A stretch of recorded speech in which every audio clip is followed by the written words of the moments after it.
Selamat pagi anak-anak, selamat beraktivitas hari ini. Apa kabarnya kalian hari ini? Hari ini kita akan belajar tentang kalimat efektif. Ibu berencana untuk pembelajaran hari ini, rencana pembelajaran adalah definisi efektif. Yang kedua adalah tentang ciri-ciri kalimat efektif.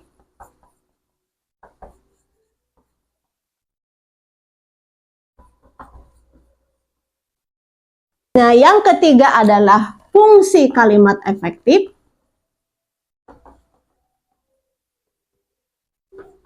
Yang keempat adalah contoh efektif atau kalimat efektif lebih tepatnya seperti itu.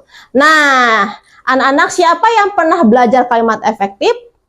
Justru pasti kalian sudah mendengar istilah kalimat efektif, tidak asing lagi di sekolah kita, ya. Karena dari kelas 10, kelas 11 itu sudah mempelajari. Nah, Ibu sekarang akan lebih bahas ulang dan menggali lagi lebih dalam ya, seperti itu. Ya, materi yang pertama adalah tentang definisi kalimat efektif ya. Kalimat efektif adalah kalimat yang singkat, padat dan jelas dalam menyampaikan informasi ya dari seorang informan ke informan yang lain.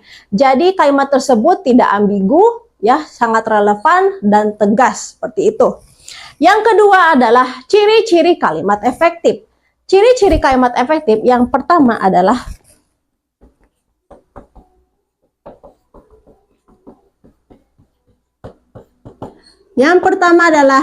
kelugasan.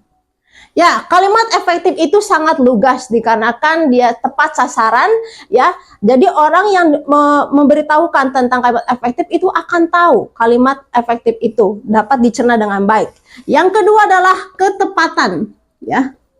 Ketepatan ini artinya tepat sasaran bagi informasi yang diberikan ya. Jadi kalian itu tidak merasa ambigu, tidak merasa rancu ya, semuanya jelas. Yang ketiga adalah kejelasan. Ya, kejelasan di sini ya, informasinya itu antara subjek, predikat, objek dan keterangan itu sangat terstruktur dengan rapi. Yang keempat adalah mempunyai kesejajaran. Ya, kesejajaran ini ya antara subjek, predikat, objek itu sangat tepat ya. Akhirnya membentuk suatu kalimat yang sangat efektif. Yang kelima adalah kehematan. Ya, kehematan di sini adalah ya, anak-anak bisa mempersingkat kalimat tersebut tidak bertele-tele sehingga tepat, lugas dan cermat ya. Yang ketiga adalah fungsi dari kalimat efektif ya.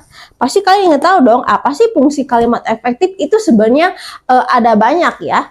Ada 3 ya. Yang pertama adalah fungsi kalimat efektif. Satu adalah agar mudah dipahami. Tentu saja ya, banyak sekali yang kalian tidak mengerti. Tidak mengerti dikarenakan banyak fungsi-fungsinya apa Bu? Banyak dipahami oleh orang-orang yang menyampaikannya. Jadi kalian itu mengerti apa yang disampaikan oleh si informan tersebut. Yang kedua adalah tersampaikan dengan jelas ya. Contoh, banyak banget tersampaikan dengan jelas karena tidak banyak sekali yang keraguan-keraguan di dalam pemikiran orang tersebut ya. Yang ketiga, mudah dipahami. Ya, jadi mudah dipahami ini sangat penting buat kalian bagi penerima informasi seperti itu. Nah, sekarang Ibu akan memberikan contoh kalimat efektif dan tidak efektif. Nah, coba kalian di sini perhatikan. Yang pertama adalah penyusunan laporan itu dibantu oleh dosen. Ya. Yang kedua, kalimat yang kedua adalah dalam menyusun laporan dibantu oleh para dosen. Coba kalian bisa perhatikan mana yang disebut kalimat efektif dan kalimat tidak efektif. Ya, yang pertama ini adalah kalimat bukan efektif. Ya, di sini salah, bukan efektif dikarenakan ya kalimat tersebut ya subjeknya itu rancu.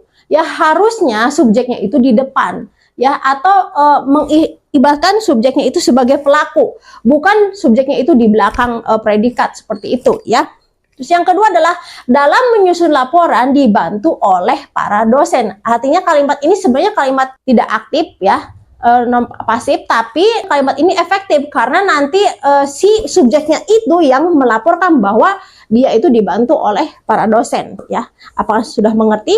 Ya, lanjut. Selanjutnya adalah Ibu akan memberikan latihan kepada kalian, ya.